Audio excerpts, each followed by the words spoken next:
Halo teman-teman semua, pada video ini kita akan membahas satu latihan soal tentang eksternalitas.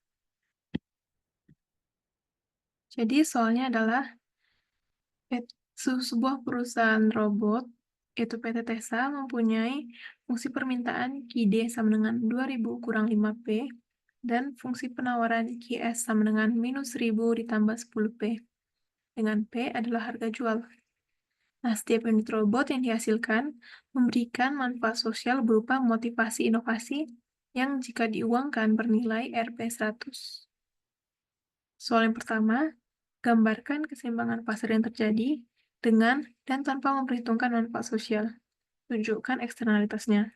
Dan yang kedua, hitung subsidi yang diberikan pemerintah untuk konsumen agar eksternalitas dapat dioptimalkan.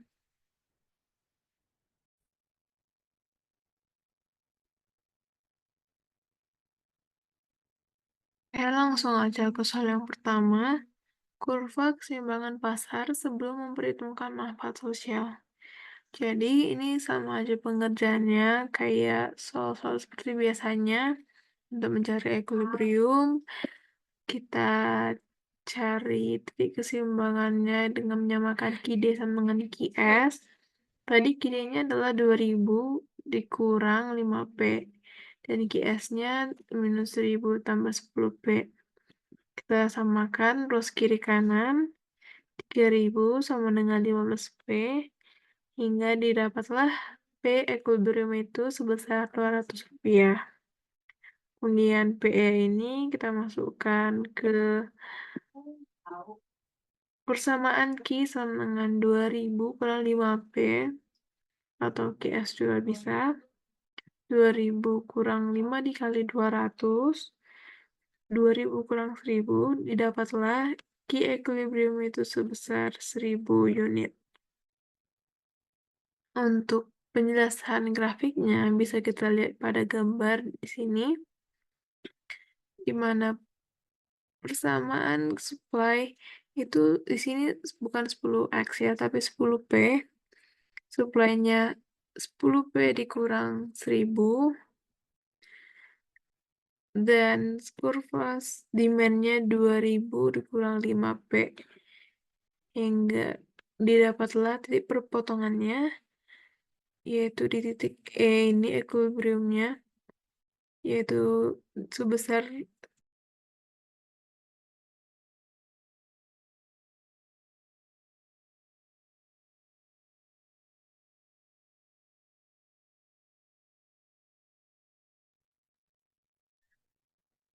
QD sama dengan minus QD sama dengan 2000 kurang 5P, QD aksen sama dengan 2000 kurang 5 kali P kurang 100, QD aksennya 2000 kurang 5P tambah 500, sehingga diperolehlah QD aksen 2500 kurang 5P. Oh ya, di sini kenapa hanya persamaan kuantitas demand-nya yang berubah? Karena ini adalah eksternalitas positif.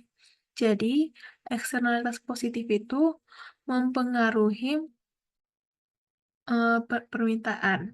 Jadi nanti penawarannya itu tetap. Lanjutnya, kita mencari keseimbangan dengan cara biasa juga. Jadi aksen sama dengan QS. Tadi QS-nya tetap minus 1000 ditambah 10P. Lalu 2500 kurang 5P sama dengan minus 1000 tambah 10P. 3500 tambah 15P. Sehingga didapatlah P equilibrium setelah kita memperhitungkan keseimbangan sosial sebesar Rp233,3. Nah, kita masukkan untuk mencari QE aksen, yaitu 2500 kurang 5 dikali 233,3. Sehingga diperoleh QE aksen itu sebesar 1333,5 unit. Nah, di sini kita bisa membandingkan keseimbangan pasar tanpa dan dengan manfaat sosial. Tanpa manfaat sosial, P equilibrium itu ada di titik harga 200. Sementara saat memperhitungkan manfaat sosial, P equilibrium itu ada di titik 233,3 rupiah. Nah, sebelum kita memperhitungkan manfaat sosial, kuantitas keseimbangannya itu ada di 1000, dan setelah kita memasukkan eksternalitas, kuantitas keseimbangannya itu menjadi 1333,5. Nah, Ki DSB di sini yang dimaksud adalah Ki dengan social benefit. Nah, di sini agar eksternalitasnya itu menjadi optimal, pemerintah perlu memberikan subsidi. Sebesar apa? Sebesar P dengan manfaat sosial dikurangin dengan P tanpa manfaat sosial. Jadi kita harus mengurangi 233,3 dikurang 200.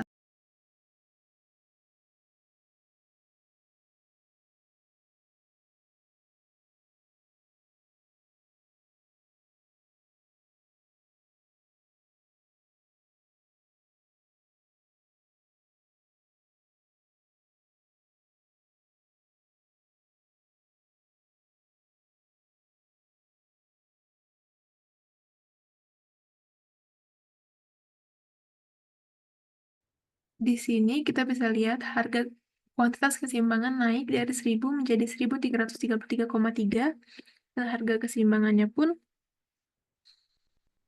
naik menjadi 233,3.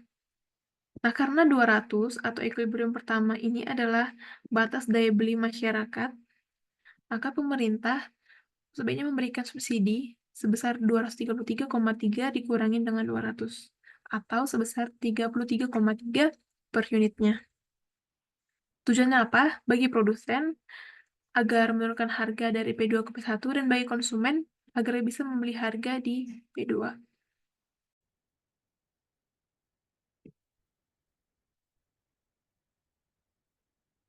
Soal yang selanjutnya adalah soal UAS Mikro tahun lalu. Soalnya jelaskan bagaimana emission standar dan emission fee dapat membuat tingkat emisi menjadi efisien.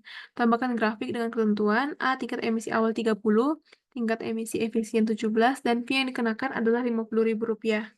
Jadi kurang lebih gambar grafik itu seperti ini, di mana sumbu X adalah menunjukkan tingkat emisi atau jumlah polutan yang dikeluarkan, dan sumbu Y menunjukkan biayanya. Dan di sini tingkat emisi awalnya itu 30, di mana pada saat limbahnya itu sebesar 30 unit, di sini MC itu sama dengan 0, yang artinya nggak ada biaya, nggak ada upaya untuk mengurangi limbah. Dan di sini tingkat emisi efisiennya itu 17 unit dengan biaya Rp50.000.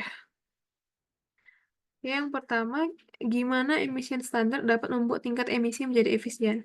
Seperti yang sudah kita pelajari di video sebelumnya, emission standar ini adalah aturan maksimum limbah yang boleh dibuang. Jadi kalau perusahaan lebih dari batas tersebut akan dikenakan denda atau bahkan bisa jadi tindakan kriminal. Nah, di kasus ini, di contoh soal ini, emission standar itu adalah 17 unit. 17 unit limbah. Dan untuk mencapai batas ini, perusahaan harus cari cara, bisa dengan membangun peralatan untuk mengurangi polusi atau emisi.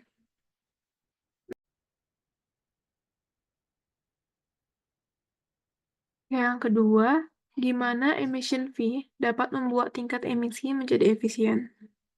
Pengertian emission fee itu sendiri, kayak yang udah aku jelaskan di video sebelumnya, adalah tarif yang dikenakan untuk setiap emisi yang dihasilkan. Jadi gimana pengaruh emission fee? Itu kita bisa lihat, pertama perusahaan dihadapkan pada biaya emisi tambahan sebesar Rp50.000 per unit emisi. Akibatnya apa? Akibatnya perusahaan jadi mikir atau mencari cara gimana agar emisinya itu lebih rendah dan menghemat biaya. Nah, pengambilan keputusan perusahaan itu dilakukan dengan cara apa?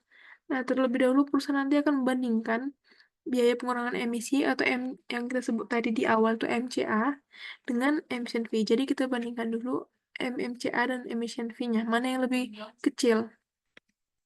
Nah, dalam contoh ini, kurva MCA ini yang merah menunjukkan bahwa dengan mengurangi emisi dari 30 ke 17, biaya pengurangan emisi perusahaan itu hanya Rp850.000.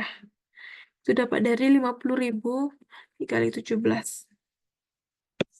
Jauh lebih rendah dibandingkan emission fee Rp50.000 per unit, kita kalikan dengan 30 unit emisi dikurangi, yaitu 1,5 juta rupiah. Jadi di sini, apa yang kita bisa simpulkan, artinya di sini ada manfaat dari ketika kita melakukan pengurangan emisi, yaitu penghematan biaya. Perusahaan di sini bisa menghemat biaya sebesar Rp650.000. Dari mana? Dari 1,5 dikurang Rp850.000. Nah, pencapaian efisiensi emisinya gimana? Dengan perusahaan terus mengurangi emisi hingga mencapai titik di mana biaya emisi itu sama dengan emission fee, yaitu MEC sama dengan MA. Ini penjelasannya sama kayak yang udah dijelaskan di video sebelumnya, di video materi. Nah, dalam contoh ini, titik tersebut adalah 17 unit emisi. Nah, pada tingkat inilah perusahaan mencapai keseimbangan antara biaya pengurangan emisi dan emission fee, sehingga tercapailah efisiensi emisi. Oke, mungkin sekian penjelasan atau pembahasan soal yang bisa aku sampaikan di video kali ini. Kurang lebihnya mohon maaf. Terima kasih.